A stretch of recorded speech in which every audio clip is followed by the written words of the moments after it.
Hai, halo. Assalamualaikum warahmatullahi wabarakatuh. Ananda Primary itu semuanya, jumpa lagi dengan Mistri dalam pelajaran bahasa Indonesia. Nah, pada hari ini keseruan apa ya yang akan kita lakukan? Hari ini kita akan belajar mengenai memahami penggunaan huruf kapital yang baik dan benar, yang dilanjutkan dengan membuat kalimat tentang ciri-ciri hewan atau tumbuhan. Simak dengan baik ya. Saya mau tanya dulu nih, sudah siap kan alat-alat untuk belajarnya? Wah, semua sudah siap, hebat. Masih ingat kan ciri-ciri kalimat yang baik dan benar?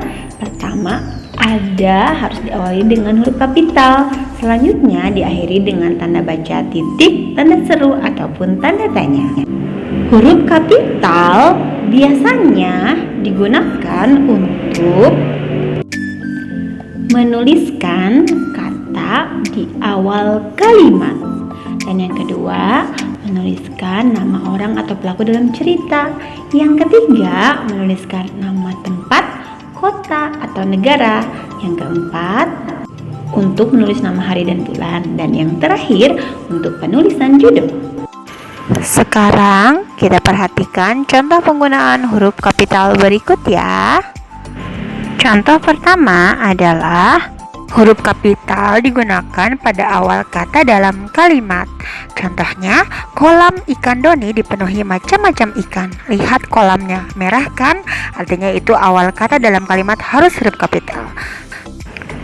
Yang kedua, contohnya adalah penulisan nama orang atau pelaku dalam cerita.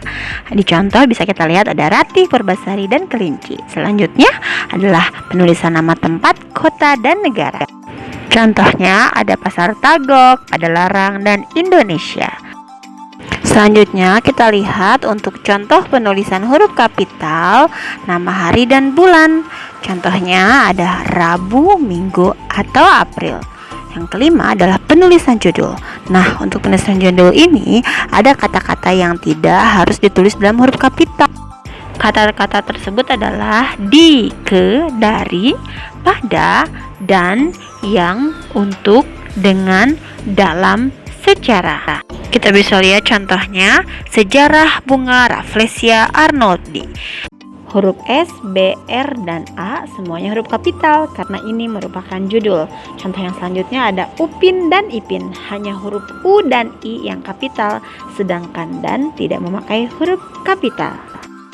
Oke, sekarang kita latihan yuk. Perhatikan beberapa kalimat berikut ini dan perbaiki huruf kapitalnya. Perhatikan beberapa kalimat berikut ini.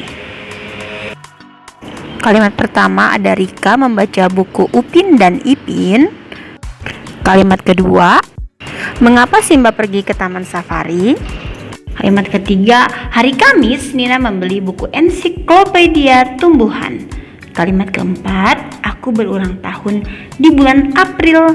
Dan kalimat terakhir adalah Santi menulis puisi berjudul Lingkungan yang Rusak. Sekarang kita simak jawabannya. Kalimat pertama, Rika, R-nya kapital karena nama orang, juga awal kalimat. Upin dan Ipin, U dan I-nya huruf kapital karena merupakan judul.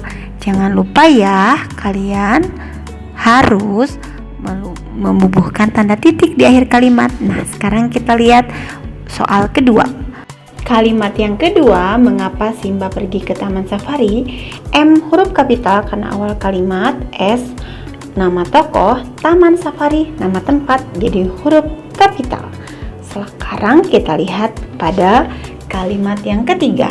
Hari adalah awal kata dalam kalimat. Kamis adalah nama hari. Nina adalah nama orang, sedangkan ensiklopedia tumbuhan harus huruf kapital karena merupakan judul. Nah, sekarang kita lihat pada soal yang keempat. Aku berulang tahun di bulan April. A harus huruf kapital karena awal kalimat, sedangkan April harus huruf kapital karena merupakan nama bulan. Nah, soal yang terakhir adalah Santi menulis puisi berjudul Alam yang Rusak. Santi adalah nama orang dan awal kata, kemudian alam rusak adalah judul. Ingat ya, yangnya tidak pakai huruf. Sekarang kita buat kalimat yuk. Kita akan menulis kalimat tentang ciri-ciri hewan dan tumbuhan. Ingat, perhatikan gambarnya dan tulis dalam bentuk kalimat yang benar. Perhatikan gambar yang pertama. Nah, kalian bisa tuliskan kalimat berdasarkan ciri-ciriku dan siapakah aku. Nah, ciri-cirinya yang pertama, aku adalah hewan berkaki 4. Makananku rumput. Aku memiliki bulu yang tebal. Biasanya aku menjadi hewan kurban. Coba, sudah bisa tebak belum siapa aku? Iya, betul. Aku adalah domba. Gambar selanjutnya, coba tuliskan kalimat berdasarkan ciri-ciri aku dan tebaklah siapa aku. Sekarang kita sama-sama tulis ya. Ciri-ciriku adalah, ingat gambar yang tadi, aku adalah tumbuhan. Kelopak bungaku berwarna merah, daunku berwarna hijau, dan aku memiliki tangkai yang berduri. Coba tebak siapa aku? Ya betul, aku adalah bunga mawar. Sekarang kalian kerjakan latihan yang ada di halaman 95. Kemudian foto hasil pekerjaanmu dan unggahlah di Google Classroom. Oke, alhamdulillahirrahmanirrahim. Pembelajaran kita hari ini telah selesai. Thank you. Assalamualaikum warahmatullahi wabarakatuh.